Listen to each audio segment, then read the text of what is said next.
Sumainyo ang Panginoon. At sumaiyo rin. Ang mabuting balita ng Panginoon ayon kay San Marcos. Papuri sa iyo, Panginoon.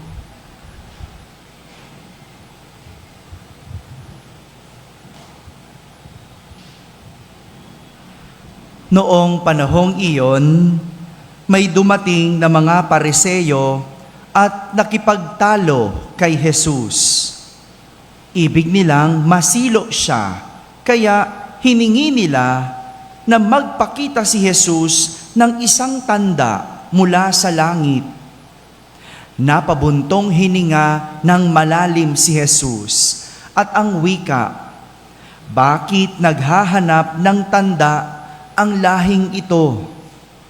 Sinasabi ko sa inyo, hindi sila pagpapakitaan ng anumang tanda. Iniwan niya sila at pagkasakay sa bangka ay tumawid sa ibayo. Mga kapatid, ang mabuting balita ng Panginoon. Pinupuri ka namin, Panginoong Hesukristo. Magsiupo po ang lahat at ating pakinggan ang homilya. Sang magandang gabi po sa inyong lahat. Pakibating katabi, magandang gabi. Magandang gabi rin sa mga nasa barangay na nakakapakinig ng ating banal na misa, sa lahat ng nasa tahanan na nagsisimba via online, sa lahat ng nasa abroad. Sang magandang araw po sa inyong lahat. Kasama kayo sa aming banal na pagdiriwang dito sa ating parokya. Sa buhay, may mga kabalintunaang ginagawa ang tao na nagpapagulo. Sabihin nyo nga po, kabalintunaan. Ang lalim ano? Ano yun? Gusto nyo translate ko sa English? Sa English, contradictions. O, naintindihan nyo na ba? Wow, Inglesera ang mga taga-Kamba. Ha? Gusto nyo English mas na tayo? Medyo parang mas madaling intindihin, kontra. Mula sa salitang kontra. Contradictions. Sa buhay, may mga kabalintunaan tayong ginagawa na nagpapagulo. O may mga kontra tayong ginagawa na nagpapagulo. At ito, ang narinig natin mula sa ating mga pagbasa sa araw na ito. Simulan natin sa unang pagbasa. Narinig natin ang kwento ng magkapatid. Sina? Cain at Abel.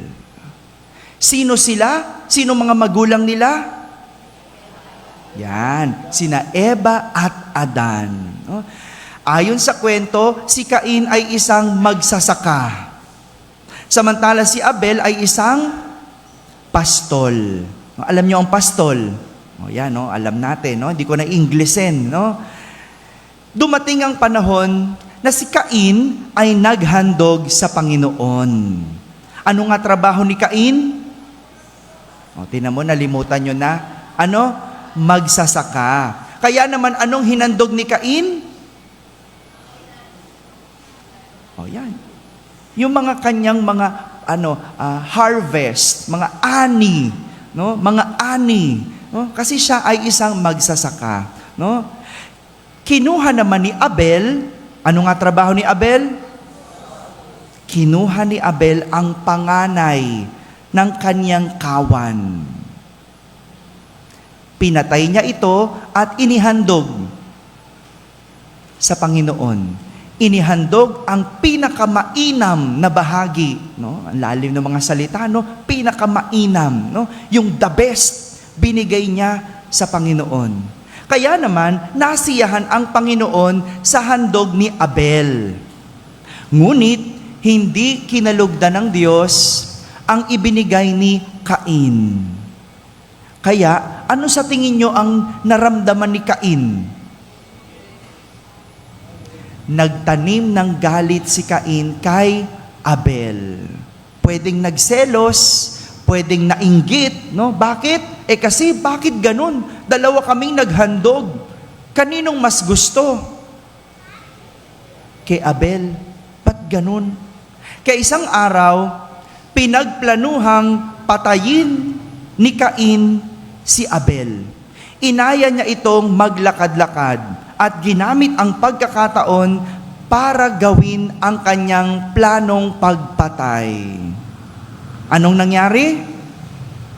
Napatay si Abel.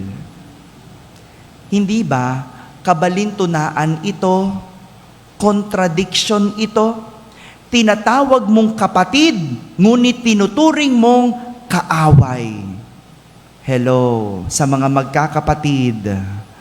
Hindi ba ang magkakapatid dapat nagmamahalan?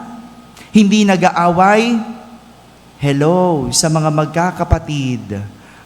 Ang magkakapamilya, di ba dapat nagsusuportahan, hindi nag-iinggitan? Kamusta po ang inyong mga pamilya? Hindi ba dapat ang kadugo, hindi pinagseselosan? Tinawag mo pang kapatid, pero hindi mo naman tinrato ng mabuti. O di ba? Kabalintunaan, contradiction. Sabi mo, kapamilya mo, pero bakit kaaway mo? Sabi mo, magulang mo, pero bakit sinusuway mo? Ganito rin po ang nangyari sa ating ebanghelyo. Isa ring kabalintunaan ang pinakita ng mga Pariseyo. May mga Pariseyo daw na lumapit kay Jesus at nakipagtalo. At humingi sila ng tanda mula sa langit. Tingnan nyo, no? Nakikipagtalo pero humihingi ng pabor. Malinaw ba yon? Parang inaaway mong isang tao pero humihingi ka sa kanya. Tama ba yon? Paano kapag bibigyan kung nakikipagtalo ka doon sa tao? Kinokontra mo. Di ba? Pero ang unang kontra, ikaw. Kontra sa ginagawa mo. Inaaway mo pero hinihingan mo. Hindi ba kabalintunaan ito? Hindi ito malayo sa mga ginagawa natin sa buhay. Hindi ito malayo sa mga nagagawa natin araw-araw. Parang pagdadasal, di ba? Nagdadasal tayo, may iba humihingi pa ng tanda sa Diyos. No, Lord, bigyan mo nga ako ng sign kung hihiwalayan ko na tong asawa ko. Bigyan mo nga ako ng sign, Lord, kung para sa akin ito. O, di ba? Yung mga humihingi ng tanda dyan, ano ba talaga? Nagtitiwala ka ba sa Diyos? Pero bakit ka sigurista? Tinawag mo pang Diyos, pero mas naniniwala ka naman sa sign na hinihingi mo. Tingnan mo na, di ba?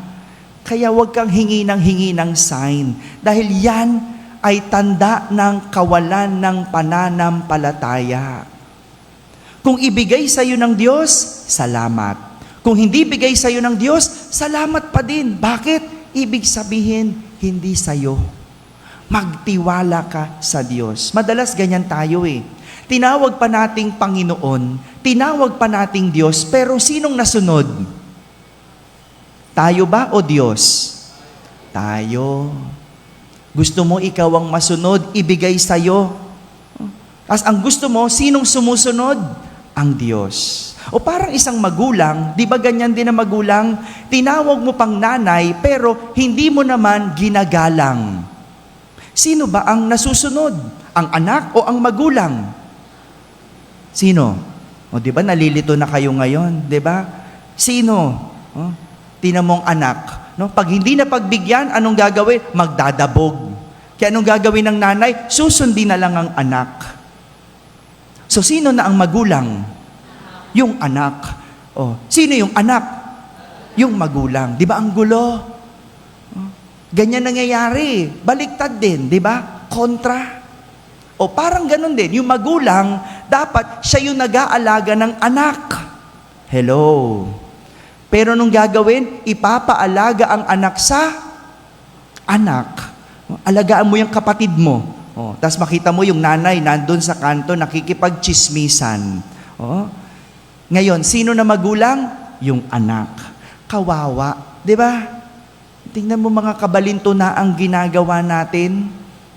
Parang yung nakilala ko kamakailan, isang matandang babae na taga-US, no? Hello po, Nanay Merly, no? Yan, lagi yan nanonood, taga-US to ha. Alam mo, to si Nanay Merly may sakit. Walang taong gustong nai-stress. Tama ba? Gusto nyo ba nai-stress kayo? Ayaw. Pero ito si Nanay Merly, araw-araw nanonood ng balita tungkol sa Senado at iba't ibang hearing ng gobyerno. Biruin mo yon, no? Pinanunood niya. O ano sa tingin mo mangyayari pagtapos? O, di ba, stress ka? O, hello, Nanay Merly, tigilan na ang panonood ng balita. O, manood na lang ng misa. No? Tumutok na lang sa misa. No? Sabi niya, Father, talaga na homily pa ako. No? Di ba ganon? Tingnan mo mga kabalinto na ang ginagawa natin. Ayaw mong ma-stress, pero nanonood ka ng nakaka-stress. Parang ayaw mong magkasakit, pero ayaw mong tigilan ang sanhi ng iyong sakit. Gusto mo humaba buhay, ayaw mo naman tumigil sa bisyo. Gusto mo yumaman, ayaw mo naman magtrabaho. Ano ba talaga? Hindi ba kabalintunaan ang mga to? Ang gulo natin, di ba?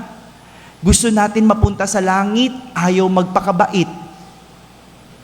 Ayaw mapunta sa impyerno, ayaw naman tumigil sa kasalanan. Ano ba talaga? Kabalintunaan.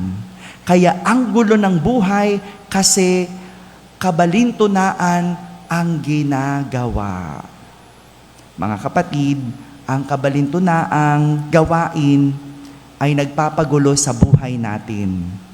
Kadalasan, ito ay nagsisimula sa atin at ang makakaayos ay tayo din. Ayaw mong maging magulong buhay? Huwag kang gumawa ng kabalintunaan. Amen? Amen.